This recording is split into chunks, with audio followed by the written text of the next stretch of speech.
Hey, what's up folks? Rocky di sini.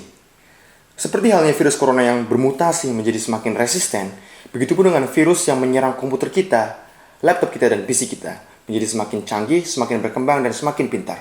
Pertanyaannya adalah, bisakah virus komputer ini membunuh manusia? We'll see.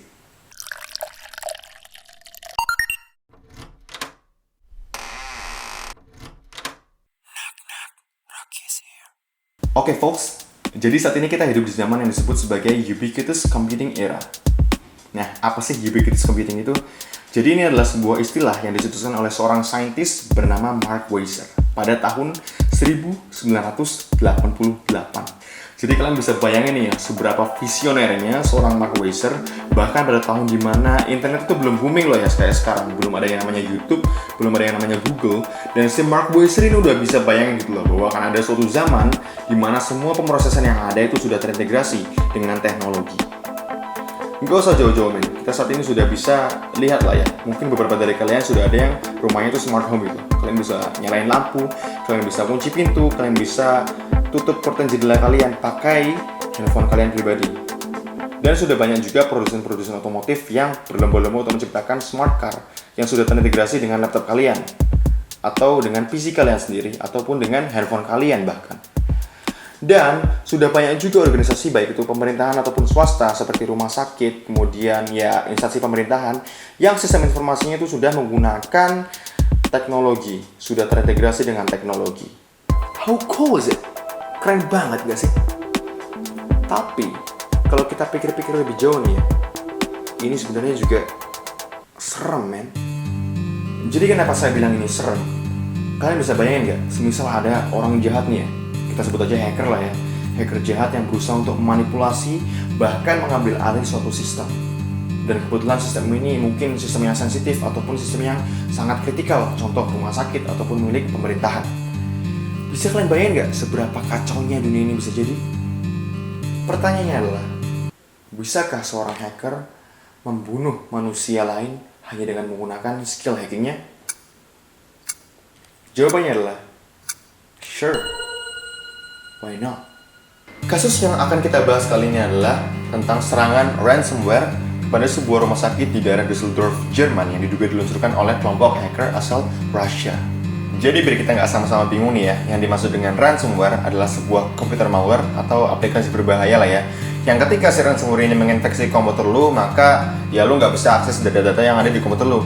Dan biasanya hacker melakukan ini untuk mendapatkan uang. Jadi misal nih, lu pengen dapetin akses kembali ke data-data yang lu punya di komputer lu harus bayar sekian ratus dolar misalnya. Jadi ini semacam pemerasan online lah ya bisa dibilang, yang dikemas dengan cara yang fancy, yang elegan, karena nggak semua orang bisa melakukan hal seperti ini. Jadi pada tanggal 11 September tahun 2020, ya berarti baru beberapa bulan yang lalu ya, para medis dari rumah sakit Düsseldorf University ini dapat suatu panggilan bahwa ada seorang wanita berusia 78 tahun dalam kondisi kritis dan membutuhkan bantuan sesegera mungkin. Dan kebetulan wanita ini sedang berada dalam perjalanan menuju ambulans ke rumah sakit Düsseldorf University di Jerman ini. Namun, karena ada serangan ransomware ini ke sistem yang dimiliki oleh rumah sakit Düsseldorf University, akhirnya mereka yang ada di rumah sakit ini nggak bisa ngapa-ngapain, mereka nggak bisa mengakses sistem mereka nggak bisa jawab panggilan tersebut, dan mereka nggak bisa menginformasikan bahwa mereka bisa menerima pasien baru. Akhirnya, para medis yang ada di ambulans pun putar balik nih, akhirnya si wanita ini dibawa ke rumah sakit yang lebih jauh, yang jaraknya sekitar 30 km, sehingga perawatan yang mestinya diterima sesegera mungkin oleh si wanita ini terlambat sampai 1 jam karena adanya serangan ransomware ini. Dan karena adanya keterlambatan ini, akhirnya pasien ini pun meninggal dunia. Sad, isn't it? Memang ini bukan kali pertamanya ada serangan yang dilakukan oleh sekelompok hacker yang menargetkan kepada sistem rumah sakit. Ada beberapa kejadian yang lain yang kita tahu lah, seperti kasus WannaCry dan lain sebagainya. Namun bisa dibilang ini adalah kali pertamanya pihak kepolisian mengkaitkan kematian seseorang dengan aksi kejahatan siber, lebih tepatnya dengan serangan ransomware. Jadi polisi-polisi yang menginvestigasi pada awalnya berpikir bahwa kematian wanita tadi yang sedang dalam kondisi kritis sudah disebabkan karena adanya keterlambatan perawatan. Nah, kenapa ada keterlambatan perawatan? Karena ya ada serangan ransomware yang menyerang rumah sakit terdekat, sehingga Mereka berpikir bahwa semisal nih nggak ada serangan ransomware, si wanita ini masih bisa diselamatkan dengan cepat, masih bisa dibawa ke rumah sakit dan mendapatkan penanganan sesegera mungkin. Nggak ada keterlambatan dan wanita ini masih bisa diselamatkan. Walaupun nih ya, setelah investigasi lebih lanjut, akhirnya ditemukan bahwa wanita ini memang sudah dalam kondisi yang sangat kritis, atau bisa dibilang that's the end of her life anyway. Jadi sekalipun dia dibawa ke rumah sakit Düsseldorf University, maka tidak akan menolong wanita ini karena memang sudah kritis banget itu loh, mungkin sudah masa-masa akhirnya. Sehingga pada akhirnya polisi pun mencabut tuduhan bahwa siapapun pelaku di balik serangan ransomware ini bertanggung jawab atas pembunuhan atau homicide. Ya memang pada akhirnya kematian wanita ini tidak secara langsung berkaitan dengan serangan ransomware. Tapi bisa nggak kalian ngerasain horornya gitu loh? Coba kalian bayangin, semisal ada hacker yang lebih jahat nih ya.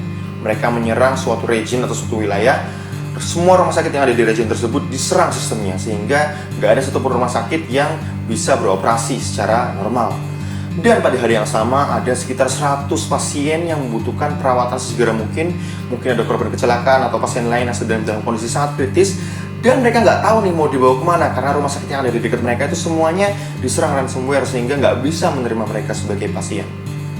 Kalian bisa bayangin berapa nyawa yang mungkin melayang karena serangan yang mungkin dilakukan oleh seseorang dari kamarnya sendiri, di atas kasurnya sambil tiduran, cuma modal internet sama laptop, dan dia bisa mengakibatkan ratusan nyawa melayang.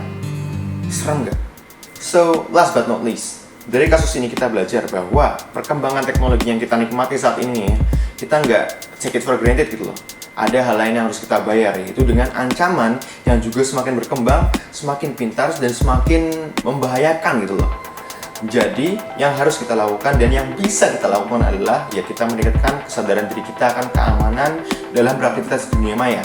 Karena ya suka nggak suka, kitalah yang paling bertanggung jawab atas keamanan diri kita sendiri dalam beraktivitas. Karena ancaman yang ada di dunia maya bisa dilakukan oleh siapapun, kapanpun, dimanapun, dan kepada siapapun. So let's make sure that we are exploring the cyber world securely. Because like it or not, the evil is watching us in the wire. So that's all I can say. If you like this video, jangan lupa untuk klik like dan subscribe button, and you can also leave your comments down below if you want to share your 2 cents about this issue.